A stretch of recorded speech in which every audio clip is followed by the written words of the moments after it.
मोहब्बत की तबीयत में ये कैसा बचपना कुदरत ने रखा है कि ये जितनी पुरानी जितनी भी मजबूत हो जाए, इसे ताईद ताज़ा की ज़रूरत फिर भी रहती है। यकीन की आखिरी हद तक दिलों में लहलहाती हो, हज़ारों तरह के दिलकश हंसी हालें बनाती हो, इसे इजहार के लफ्ज़ों की हाजत फिर भी रहती है।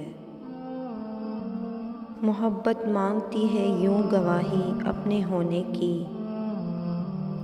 कि जैसे तुफ़्ल सादा शाम को एक बीज बोए और शब में बारहा उठे ज़मीं खोद के देखे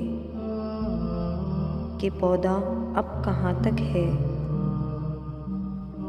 मोहब्बत की तबीयत में अजब तकरार की खो है कि ये इक़रार के लफ्ज़ों को सुनने से नहीं थकती।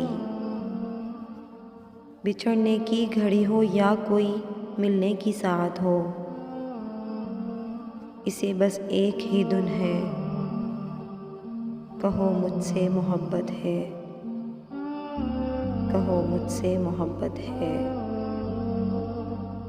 तुम्हें मुझसे मोहब्बत है